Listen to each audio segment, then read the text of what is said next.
for joining us today. Really appreciate it. Super excited to chat with all of you. What I was hoping to do was take a sort of macro theme of bringing authenticity to the workplace is substantially easier and enabled if you have an inclusive and diverse workplace to begin with.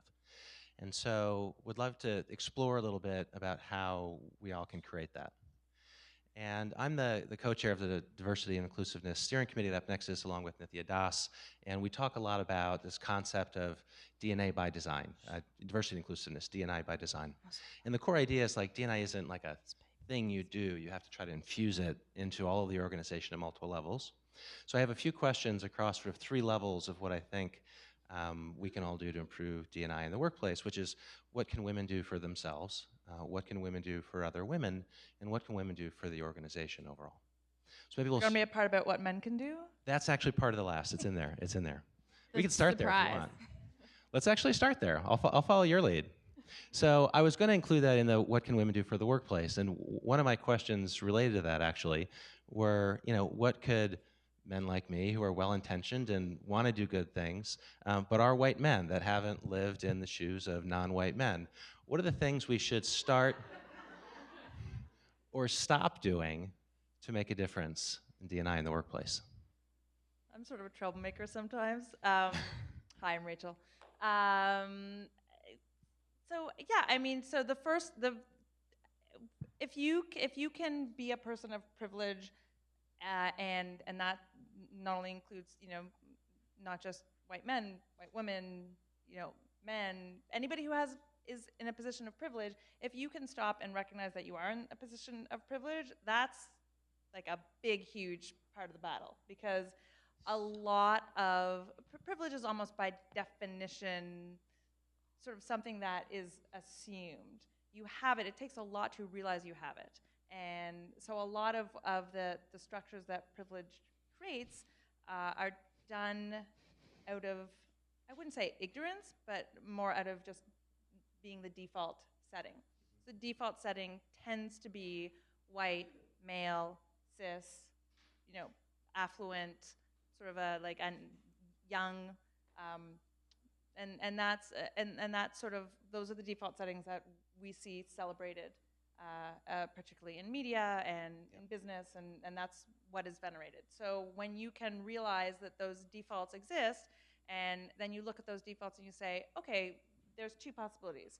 The first possibility is that the white, the male, etc., are just so much better than everything else that they obviously run the world and have most of the capital because they're that awesome. Or you can say, wow, things are out of whack and there are systemic inequities. And if you recognize that the second is probably more likely, as I do, then you can work to change it. Are we going down the line, or? Whoever has something interesting to say, jump in. Well, I'm Jessie. I work for the City of New York. There's 300,000 people who work for the City of New York, which I didn't realize until I stepped into government for the first time about 2 years ago. But my personal experience with this has been the thing that all people in sort of a privileged position in organizations or institutions or in society, I mean, it's sort of broadly applicable, what they can do is they can really take a chance on somebody, and you can, I think that is frankly how the sort of luck that I've had in my career has happened, is because there have been people who had sort of a privileged position or were in a sort of an influential role who were able to say, like, okay, we'll give you a chance to prove yourself. And so I think that if everyone could do that, that would be a really important part of sort of moving the ball forward on that. I would say try being a little bit more brave. It can't be all that comfortable to be, right now, the white It's guy kind of scary. I know. It's kind of Must scary. be rough. Yeah. You had to have your turn, though. All right. But, I mean, I think be brave. These are not easy conversations. I would say step into thinking a little bit more intentionally about what contribution you are making to enabling female leadership and enabling an environment where women feel like they are welcome and have opportunities to thrive in the workplace. I think a lot of this work is about being intentional and thinking about, what can I do today? Have I had any mentor-oriented conversations with someone that may be interested in career development or career path? Or, have I had any conversations with even women that are my peers to say, are there people on your team that I could spend some time with and help them to kind of think about what their next steps are, or to enable that? So I would say, be intentional, but be brave. Don't be chicken about it. I think we as women are really appreciative of someone reaching out and saying, hey, seriously, what can I do for you? Speaking of being brave and being intentional, we've done a lot of training at AppNexus around unconscious bias and how to address it. Do any of you have strategies for whether you're a male or a female and you see unconscious bias in a meeting or just existing in the workplace, strategies you've used to successfully address it, to intervene? Okay, so if I'm in a meeting and it's something that I have encountered myself, I've gotten to a place in my career where I feel comfortable to call it out in a nice way, but just say, do you have any idea how that probably landed right now? That was not, If I see it happening with someone else, I typically will go to the person that was in the meeting that said whatever they said that was inappropriate or thoughtless. And I will, call their attention to it in a private and respectful way, but use it as a kind of a coaching and teachable moment to help get someone on the right path. Oh, you're so much nicer than I am. So my sort of arc in this arena has been sort of a slow and steady climb, but somewhere around the past few years, I just sort of stopped caring. And Is that your infant over there? That's my infant. Yes, she helps me not care. That's right. Perspective. That's right. That's perspective. Literally was on my boob, and I was watching, and I saw the last speaker came off, and I was just like, okay, here we go. So, I mean, I think part of it has to do with the fact that I largely work with women. My business is TheLi.st is a network for women. I generally work. I've certainly for the last 8 months, I've largely been working at home in sort of ad hoc, female-focused spaces, and so I'm actually not in the sort of traditional, only woman in the room scenario anymore, as I have typically been in many places throughout my career, and so it's a lot easier for me to speak up online, which is where I live a lot. So I like to think of myself as a battering ram. I will sort of, go in there with Twitter fights. I will back up your Twitter outrage. I will send the emails. I'll send the DMs. I will call people out. And I think that you need some battering rams so that other people, I like to be a battering ram so that I can make other people look more reasonable. I tried to be reasonable for a little while. That's how I sort of gently came into this space, by being like, hey, I'm super reasonable. I'm just like, the other people you can really talk to me. And I don't do that as much anymore, and I feel kind of fine with it. I think, though, when you see situations involving unconscious bias, or when you see things that just seem blatantly wrong, and maybe in the moment, you're kind of not sure why it rubbed you the wrong way, and you're like, am I crazy, or was that terrible? Usually you're not crazy. It is terrible. And so the bravery comes in deciding after the fact if it's worth getting involved, if it's worth sending that email, if it's worth speaking up, if it's worth making a big deal about it. And, and that's hard, because it's hard to be the person causing friction. And it's a judgment call. So I would say that a lot of times, because you're not crazy and because it is terrible, it might be worth it to speak up, but again, it's kind of not fair to always leave it to the underrepresented, underprivileged minorities in an organization to stick their necks out, because often that isn't rewarded. So I would just put that out there, that maybe if you are in a position of being more privileged and you do see that, or someone privately says something to you, instead of saying like, bummer, that sucks, and forgetting about it, be the person who goes and puts that out there. We can also say, I mean, we can talk about the reactions of some people when you do call them out. Like, I feel like some of my biggest victories personally in any workplace, or I'm on my co-op board, which is like a uniquely New York experience of fighting with an old guard. But I'll say, like, when you do call people out, I think the assumption is that they're absolutely allowed to treat you that way in public or in some way because you won't fight back. And so when you do, I've seen, men or with anybody, it's sort of the reaction is like they'll draw back and then you get more respect. So I think it's like, it's actually what these guys or women are saying, but it's the make a judgment call, but it's often really worth the investment. Heidi Levine mentioned, and Singleton, you mentioned to me, we were talking the importance of self-awareness in this. When you're figuring out when you're navigating these things in the workplace, like we have triggers, like we have emotions, we have styles, and those can either work for us or work against us. So to what degree does self-awareness come into play, and how do you develop it? Well, I think it comes into play very often. And I think the more influence you have in an organization, the more important it is, and not that it isn't important anyway.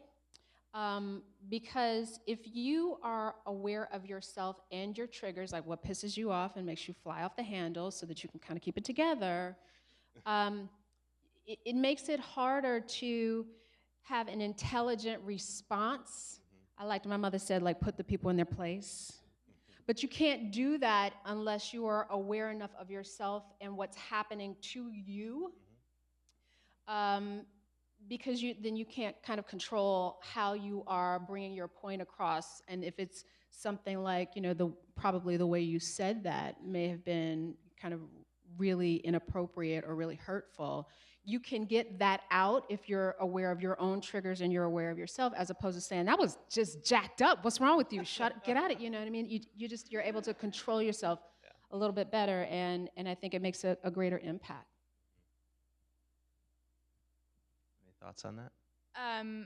Yeah, I mean, well, we talked for a minute about that, and I think that I mean, I sort of look kind of young, I think. Well, at least walked into meetings and have been told, I can't believe we have 13-year-olds in charge of the show, and so I think like I'm used to that, but I hate it, and so the reaction that I've learned works is to just sort of shrug it off and have some sort of quip comment about it, but it drives me crazy. So I think being able to like vent to people about it, and exactly what Singleton said, is knowing what's going to set you off and having sort of your like rehearsed response to it is in some ways the way to kind of regain your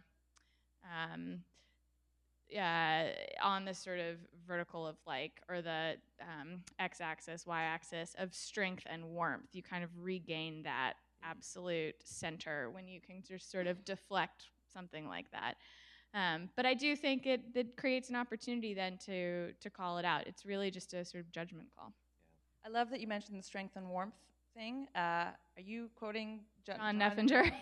Common friend, book they wrote called Compelling People, about the things that make leaders seem compelling. There's like an axis of strength and warmth, and the best leaders project both strength and warmth, and it is by definition more challenging for women to project strength, because if you project strength too hard, then you're a bully, and if you project warmth too hard, then you're wishy-washy. The best kind of anger to project if you're a woman is righteous anger. You don't get angry about yourself, then you're emotional. But if you have righteous anger on behalf of others who are being wronged, then you're a mama bear, and which is why people love Elizabeth Warren. Yeah. Anyhow, it's definitely worth picking up. But to that point, like I think it's useful. It's always useful knowing your triggers. It's always useful knowing your triggers to know when they will betray you and lead you to act in a way that is counterproductive for your goals. However, a little bit of anger isn't the worst thing, and having an excuse for popping off isn't always the worst thing either. So I'm not counseling sending that angry email, but typing it when you're angry and then letting it rest and then coming back to it when you're a little cooled off, like, may allow you to sort of to capture the feeling and the emotion and the righteous anger that you felt initially at that trigger, and sort of harness it productively. I am a sender of angry emails. I am. I know this about myself, and I know now to dial it back. But sometimes I have this moment where I think, can I get away with sending this email? Yeah, I can. And I do. And it, you know what? And the difference between sending the angry email all the time and sending the well-considered angry email makes all the difference. I'm a fan of the well-considered angry email. I am. And let me just add, in terms of developing your self-awareness, I think it's important to surround yourself with people that will tell you the truth. Right. That you can call on, and I was reminded of this when I looked at Carol Watson, who's like one of my important truth tellers, that will say, no, that wasn't right the way you said that, or your plan is going to go sideways if you come across in this way. And it helps you to realize, I thought I was being perfectly fine, but then maybe I need to take a step back and check myself. And I think over time, with those kind of truth tellers in your inner circle, you begin to develop a different type of awareness that you might not be able to on your own. And in those moments where you're sort of balanced, like authentic, well, all right, I have emotions, I'm pissed, that's authentic, but there's something about being like skillfully pissed, right? And so trying to be true to your emotion while doing it skillfully requires that level of self-awareness. Like, I know I'm about to be unskillful in my pissedness. So, like, how do you, and that's a muscle you develop over time. And one strategy is like, have people around you that'll be your truth teller. Are there other strategies that either of you use to like become more skillful in your? I don't know. I'm not sure that you've been at that gym working out that way, but. I mean, I'm a single mom, right? Like, right. I gotta get to it pretty fast. And I've also been doing this for a while. So, and I'm 42, right. And I just think that, like, I just don't have the patience I used to have. And I've also sort of cycled through these processes now. Like, I now know, like if there's, let's say I'm talking to you about your conference lineup and it's 99% white dudes, and so I know what you're gonna throw at me. Like, oh, we tried to get XYZ woman or person of color and they weren't available, or like there just isn't anybody out there who's qualified, or like, well, are you angling for a spot on this conference lineup because you're self-promotional? Like throw the laundry list at me. Like, I know how to deal with it. And I just actually had a rather testy phone call with a conference organizer last week who threw all of that at me and more. And he actually hung up on me, which was amazing. Honestly, that really has not happened in my professional world for like almost a decade. And it wasn't an angry. It was a righteously angry call. I'm really not that mean, I swear. But I do think that what I remember during this call, like actively thinking to myself during like the first time when like the interrupto off happened, where he was talking to interrupt me, and I was like, I had the choice. I could either do what felt natural and stop speaking, or I could like keep on going because he was interrupting me. And we literally were talking over each other. Like, remember that Dr. Seuss? Like, it's like Zerk and Zork are like facing each other, and like the world's happening around them, neither of them move. It was like that. Right. And it was ridiculous, but I did not yield. And I felt really uncomfortable not to yield, but I really felt like this dude is talking over me, and I'm not letting it happen. And so I just kept talking until he stopped. And it was one of those moments, and I felt like that I did feel like I had trained for that moment. Yeah. And so I think that you know, like it's hard. Like I was not 100% on my game. I sputtered indignantly, and you know, and I didn't have command of every single one of the facts. But having command of your facts, knowing what you're talking about, and having been around the block before, that will help you in angry shoutdowns. Yeah, I really want to see the blinking, but I just want Last thought. yeah, I think it's really important because we didn't really talk about sort of how you craft the argument or what you're sort of like how you're equipping yourself, and I think that doing good work and being able to defend your work and then you have your elbows out like when you need them is the sort of order of operations for all of this. And I think that like having that solid argument and being like clearly you can be indignant and it's like good, and it's if you sort of laid the groundwork for that, I think that then you're destined to get over the finish line and call them back. Really, you know, really one of what I do is what I've seen men do to women, right? You've seen the woman she's pissed and she's yelling and she's telling him and she's right and she's telling him and she's going off on him and everything, and he gets more and more cool. More and more cool. More and more cool. Until if you don't know better, you go, that bitch is crazy.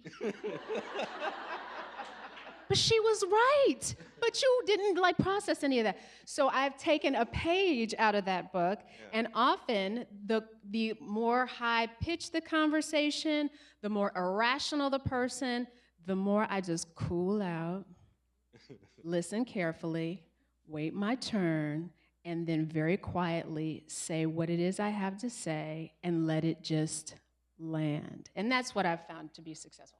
I do that too. Awesome. Thank you. I would wish we could keep talking.